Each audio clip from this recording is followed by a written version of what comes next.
Greetings and good morning from Colombia. It's a beautiful day after some rainy days. Our neighbors are contentos with their loud music. Everybody's happy. And I just wanted to take the opportunity to share with you guys a little more of my observations on these on-contour biomass buns. I've been spending some time, an hour or two in the morning, in the afternoon, cleaning up one of our oldest contours. And I had some questions, some comments on the other YouTube video. Come on, Whitey, let me make a video, buddy. And so I wanted to take you through what I've been cleaning up. Been doing a lot of pruning. And the cool thing about the Nazareno is we end up with big stacks of firewood. So that's one product we are working with.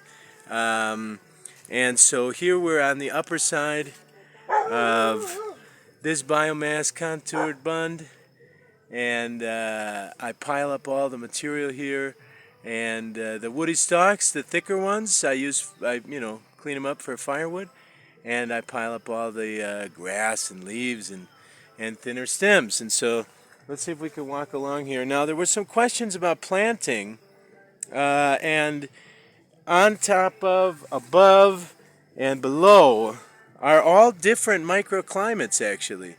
And so we've had some success. Now, for example, you see this Nazareno is a little out of place. Eventually I'll get rid of it. But all of these below are Nazareno. We'll go below here in a little bit.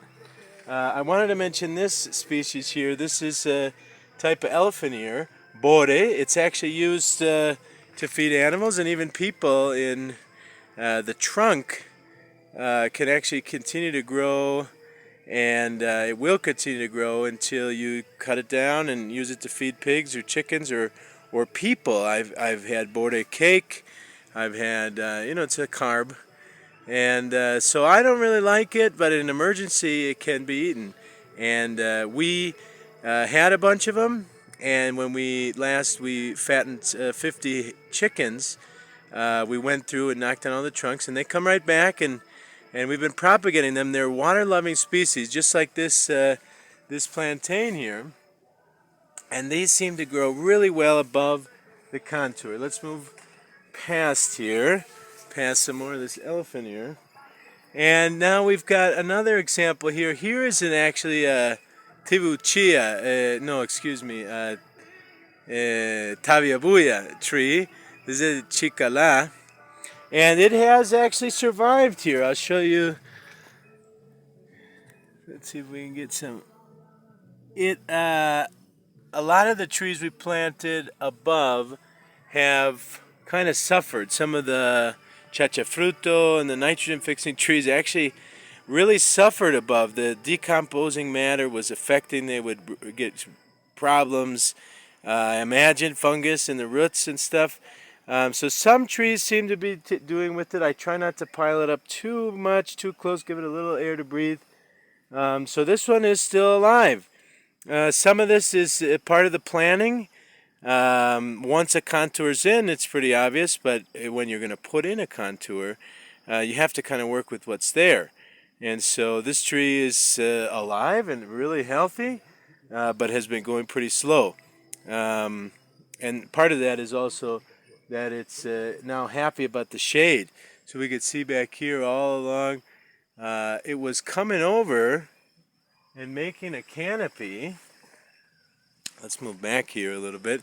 And you can see as we get further down, I haven't quite pruned as much, and it starts making a canopy. And I'll show you below is worse or better. Here we got some more elephant ear, a little guy. And here's an avocado tree. Okay, so here's a couple avocado trees actually. Now I didn't plant these avocado trees. This is really interesting. The contour, so when you're on slopes, right, things roll downhill.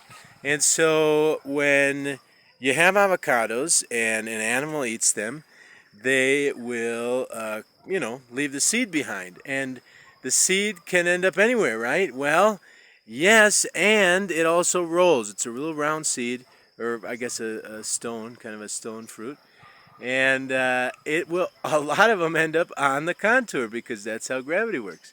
And so we get these avocados on the upper side, and so far they look pretty happy. They look pretty happy. We'll see how that turns out. And as we get back in here, we'll see more shade covering. I haven't pruned these out yet. More elephant ear, more avocados, and we're coming down. Now above, I'll show you guys on the next one. Let's go down one rank here.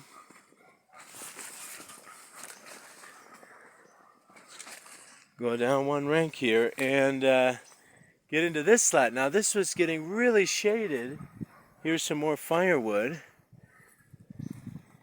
This great Nazareno firewood that we're stacking up. And I'm still cleaning this up here.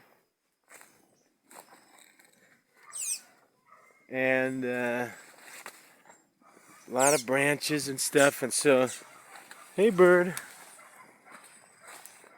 And so here you could kind of get an idea of it. Now I got all the woody trunks here that I'm still cleaning up. But as we get back into here, you'll see a lot of this is still really growing outwards and providing shade underneath. Now that shade was getting a little too oppressive. It was covering up some of this. This is a citrus tree. Here behind me I have a guava tree, and so the trees on the underside, fruit trees for example, seem to be growing really well. You just have to prune and make sure that they don't get totally covered up, but they seem to be really excited, really happy about the fertility that is coming down. Now, do the microorganisms share resources in the ground? Well, water, we know that it does, because water flows downhill. And so even when it absorbs in, I think there's some evidence that on flat ground there's osmosis, and it goes left and right. But since even underground, downhill is also down, it will prefer to filter through the topsoil, and it does that easier than going down into the clay and the subsoils. So yes, it probably does filter down into the B strata subsoils, but a lot of this filters through topsoil downhill. And so there's a lot of humidity that's being transferred through these things. As the water flows downhill, it'll stop on these contour bunds, and it'll get a chance to filter into the topsoil, where when it does flow downhill or osmosis downhill, it will not cause erosion. It will participate in the underground water cycle. Now, inside of these contours, we have been planting medicinal plants.